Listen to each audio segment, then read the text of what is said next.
Bab 3329. Kamu tak berhak melawan. Erikin menatap matanya. Jarum panjang berkarat adalah benda ajaib, tidak mudah patah, tidak mudah dihancurkan, dan tidak bisa disegel. Lalu, roh sisa yang tinggal di dalamnya lebih misterius, memiliki teknik luar biasa, bahkan tidak takut dengan celah dimensi. Dia pasti mengira Erikin tidak ada cara untuk menaklukkannya. Tapi, Erikin berani mengeluarkan pasti ada cara untuk menaklukkannya. Oh iya, ujar Erikin sambil mengelus dagunya. Aku sarankan kamu jangan terlalu gegabah. Coba bayangkan dulu, sekarang berada di daratan mana? Tempat apa? Lalu, pikirkan harus bagaimana berbicara denganku. Apa maksudmu? Memangnya aku bisa takut dengan tempat ini? Roh sisa tidak terima, mengira Erikin sedang menakutinya. Tapi, dia juga melihat kondisi di sekitarnya. Dia berbeda dengan Iblis Fu dan lainnya. Iblis Fu dan lainnya berada di dalam laut kesadaran Erikin. Jadi, apa yang dilihat Erikin bisa dilihat jelas oleh Iblis Fu dan lainnya. Akan tetapi, roh sisa ini disimpan di dalam tas penyimpanan Erikin, terpisah dari dunia luar. Hanya pas Erikin mengeluarkan, dia baru bisa melihat kondisi di sekitarnya. Kali ini keluar, dia langsung terlelap dalam energi kehidupan yang melimpah ini, mana ada waktu mengurus hal lain. Roh sisa langsung kaget setelah melihat kondisi di sekitar. Dia merasa ada yang aneh. Kenapa aku tidak bisa menyerap Reiki yang ada di sini? Erikin datang ke daratan Jeushu, juga mengandalkan poin bintang untuk menyerap Reiki. Walau roh sisa sedikit spesial, dia juga tidak mengerti cara pergerakan Reiki di sini yang berbeda dengan daratan dunia dewa. Roh sisa langsung merasa gugup dan tidak tenang. Ruang hampa di sini sangat lemah. Kamu sebenarnya datang ke tempat apa ini? Tanya roh sisa yang sudah ketakutan. Kamu sudah merasakannya? Juga tidak jauh, aku hanya pergi ke dunia kecil saja, jawab Erikin. Tak kusangka kamu pergi ke dunia kecil lainnya, dan dunia kecil yang khusus ini. Kenapa kamu tidak baik-baik di daratan dunia dewa, malah datang ke tempat seperti ini? Roh sisa hampir muntah darah saat mendengar penjelasan Erikin. Ini namanya tidak jauh. Jelas-jelas sudah sampai pinggiran. Roh sisa pun tidak lagi mencurigai Erikin saat merasakan Reiki yang aneh dan asing ini.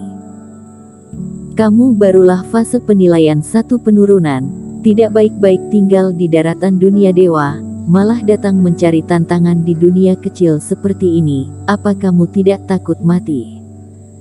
Aku masih hidup kok, tapi kamu sudah mulai ketakutan, ya? Tanya Erikin. Aku. Roh sisa emosi setengah mati karena perkataan Erikin ini. Sekarang dia memiliki sedikit kepercayaan diri, berencana keluar dari pengendalian Erikin dan membentuk organisasi sendiri. Tapi, sekarang malah muncul di dunia kecil yang tidak bisa menggerakkan Reiki. Dirinya pun mulai tidak percaya diri, berada di dunia kecil ini, bagaimana dia baru bisa kembali ke daratan dunia dewa. Bahkan dia berpikir, andai saja sekarang berkelahi dengan Erikin, mungkin dirinya tidak akan bisa keluar dari area ini. Berpikir demikian, roh sisa langsung tersenyum memandang Erikin, muka berubah dengan cepat. Cekak, teman seiman Erik, tadi aku terlalu gegabah, mabuk karena energi kehidupan. Roh sisa langsung bermuka senyum dan nada bicara juga berubah.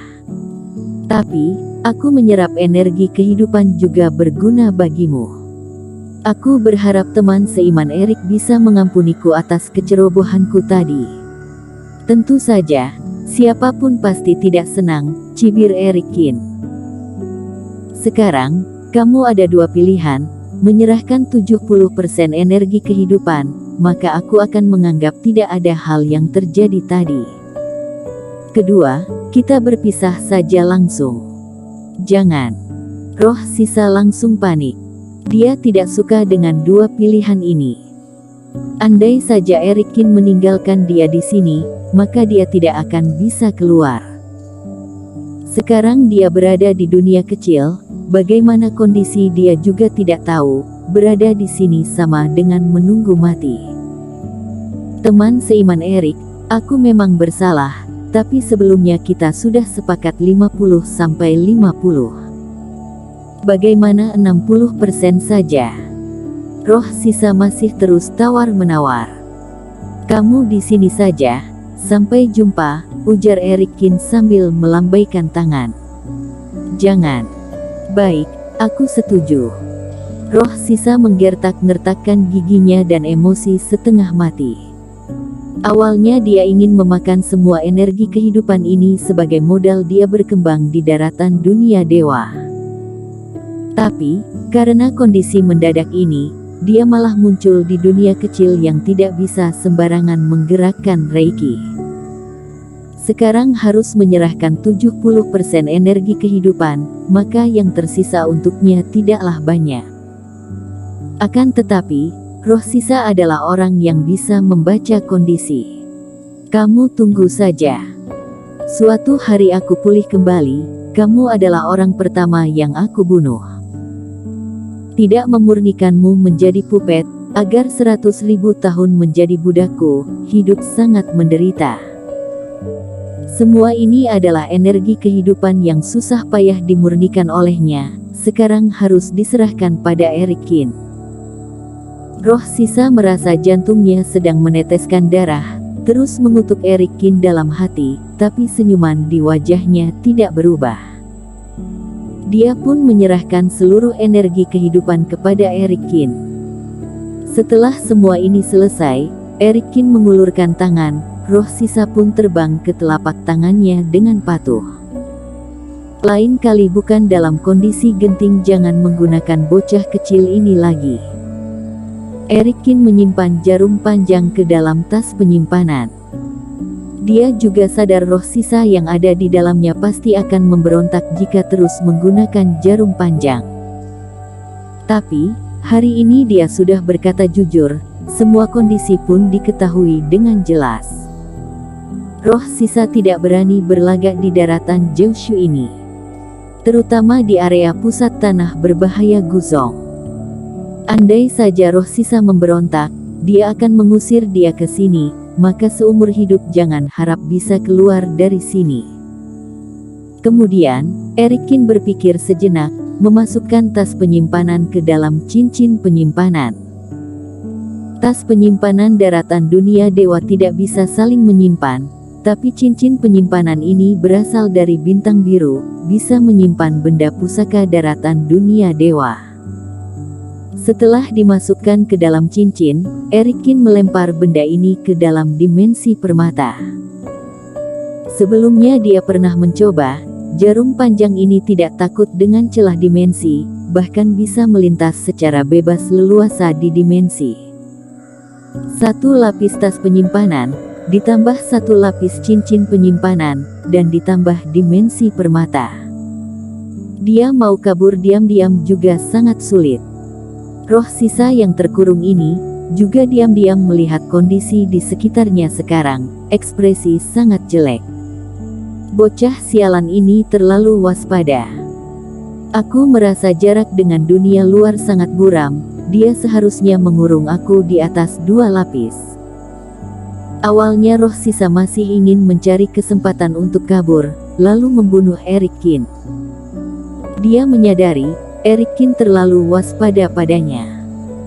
Meski mengandalkan dirinya, juga tidak akan memberikan keuntungan yang banyak.